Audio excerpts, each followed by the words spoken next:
Chapter 15. Deeper Magic from Before the Dawn of Time. While the two girls still crouched in the bushes with their hands over their faces, they heard the voice of the witch calling out, "Now, follow me, all, and we will set about what remains of this war. It will not take us long to crush the human vermin and the traitors now that the great fool, the great cat, lies dead." At this moment the children were for a few seconds in very great danger, for with wild cries and a noise of skirling pipes and shrill horns blowing, the whole of that vile rabble came sweeping off the hilltop and down the slope right past their hiding place. They felt the spectators go by them like a cold wind, and they felt the ground shake beneath them under the galloping feet of the minotaurs, and overhead there went a flurry of foul wings and a blackness of vultures and giant bats. At any other time they would have trembled with fear, but now the sadness and shame and horror of Aslan's death so filled their minds that they hardly thought of it. As soon as the wood was silent again, Susan and Lucy crept out onto the open hilltop. The moon was getting low, and thin clouds were passing across her, but still they could see the shape of the lion lying dead in his bonds. And now they both bent down in the wet grass and kissed his cold face and stroked his beautiful fur, what was left of it, and cried till they could cry no more. And then they looked at each other and held each other's hands for mere loneliness and cried again, and then again were silent. At last Lucy said, "I can't bear to look at that horrible muzzle. I wonder, could we take it off?" So they tried, and after a lot of working at it, for their fingers were cold and it was now the darkest part of the night, they succeeded. And when they saw his face without it, they burst out crying again and kissed it, and fondled it, and wiped away the blood and the foam as well as they could. And it was all more lonely and hopeless and horrid than I know how to describe. "I wonder, could we untie him as well?" said Susan presently. But the enemies, out of pure spitefulness, had drawn the cord so tight that the girls could make nothing of the knots. I hope no one who reads this book has been quite as miserable as Susan and Lucy were that night. But if you have been, if you've been up all night and cried till you have no more tears left in you, you will know that there comes, in the end, a sort of quietness. You feel as if nothing was ever going to happen again. At any rate, that was how it felt for these two. Hours and hours seemed to go by in this dead calm, and they hardly noticed that they were getting colder and colder. But at last Lucy noticed two other things. One was that the sky on the east side of the hill was a little less dark than it had been on an hour ago. The other was some tiny movement going on in the grass at her feet. At first she took no interest in this. What did it matter? Nothing mattered now. But at last she saw that whatever it was had begun to move up the upright stones of the stone table. And now, whatever they were moving on about on Aslan's body. She peered closer. They were little gray things. "Ugh!" said Susan from the other side of the table. "How beastly! There are horrid little mice crawling over him. Go away, you little beasts!" And she raised her hand to frighten them off. "Wait," said Lucy, who had been looking at them more closely still. "Can you see what they are doing?" Both girls bent down and stared. "I do believe," said Susan. "But how queer! They're nibbling away at the cords." "That's what I thought," said Lucy. "I think they're friendly mice. Poor little things. They don't realize he's dead. They think it'll do some good untying him." It was quite definitely lighter by now. Each of the girls noticed for the first time the white face of the other. They could see the mice nibbling away, dozens and dozens, even hundreds of little field mice. And at last, one by one, the ropes were all gnawed through. The sky in the east was whitish by now, and the stars were getting fainter. All except one, very big, one low down on the eastern horizon. They felt colder than they had been all night. The mice crept away again. The girls cleared away the remains of the gnawed ropes. Aslan looked more like himself without them. Every moment his dead face looked nobler. As the light grew and they could see it better. In the wood behind him a bird gave a chuckling sound. It had been so still for hours and hours that it startled them. Then another bird answered it. Soon there were birds singing all over the place. It was quite definitely early morning now, not late night. "I'm so cold," said Lucy. "So am I," said Susan. "Let's walk about a bit." They walked to the eastern edge of the hill and looked down. The one big star had almost disappeared. The country all looked dark grey, but beyond, at the very end of the world, the sea showed pale. The sky began to turn red. They walked to and fro more times than they could count between the dead Aslan and the eastern ridge, trying to keep warm, and oh, how tired their legs felt.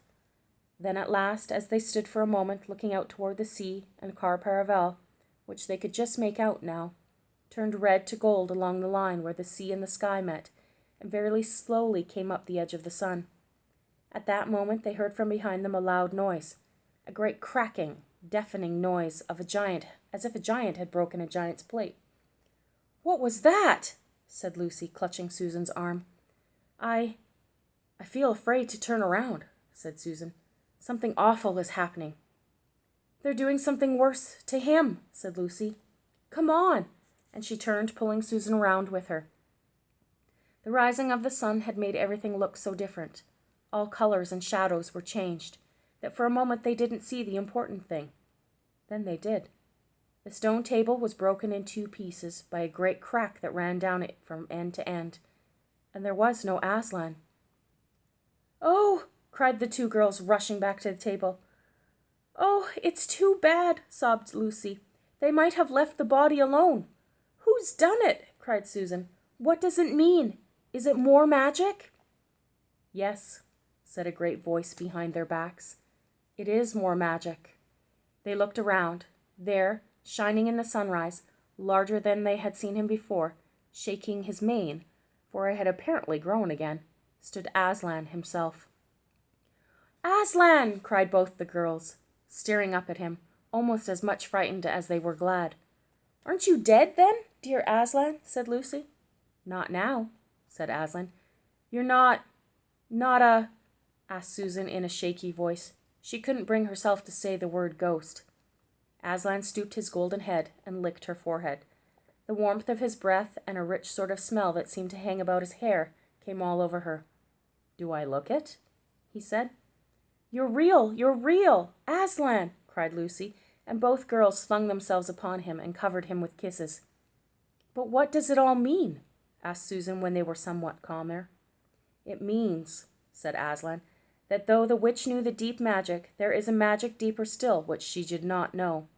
Her knowledge goes back only to the dawn of time, but if she could have looked a little further back into the stillness and the darkness before the dawn timed, she would have read there a different incantation.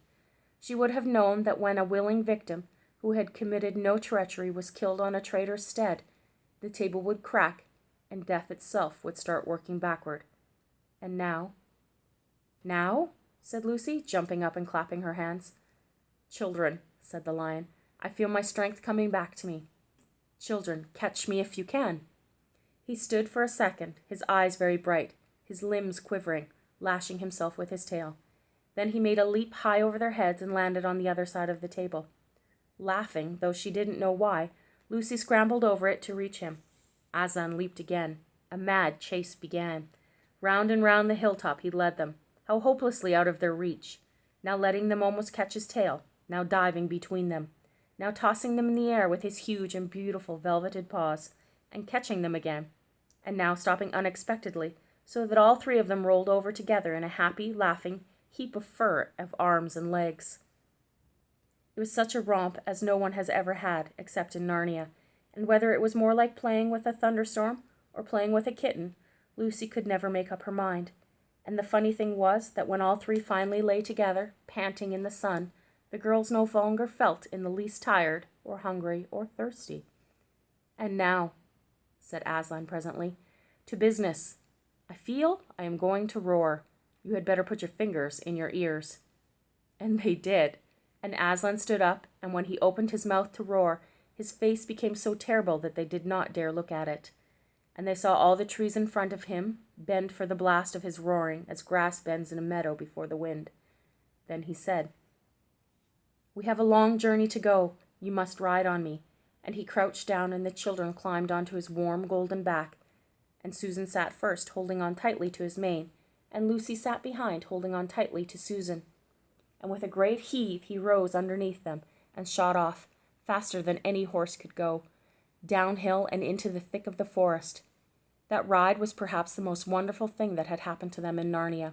Have you ever had a gallop on a horse? Think of that. And then take away the heavy noise of the hooves and the jingle of the bits, and imagine, instead, the almost noiseless padding of the great paws. Then imagine, instead of the black or gray or chestnut back of the horse, the soft roughness of golden fur, and the mane flying back in the wind. And then imagine you are going about twice as fast as the fastest racehorse. But this is a mount that doesn't need to be guided and never grows tired. He rushes on, never missing his footing, never hesitating, threading his way with perfect skill between tree trunks, jumping over bush and briar and the smaller streams, wading the larger, swimming the largest of all.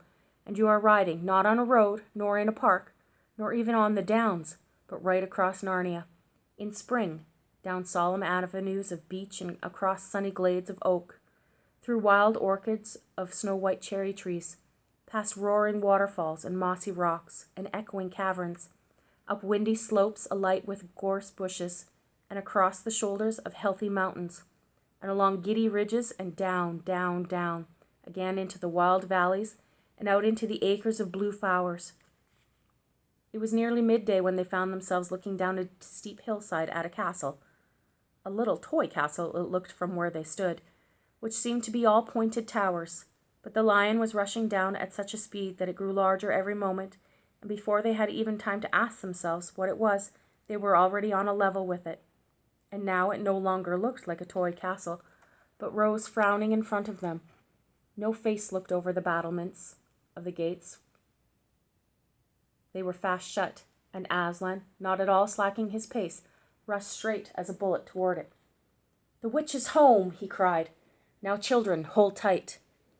Next moment the whole world seemed to turn upside down, and the children felt as if they had left their insides behind them, for the lion had gathered himself together for a greater leap than any he had yet to make, and jumped, or you may call it flying rather than jumping, right over the castle wall.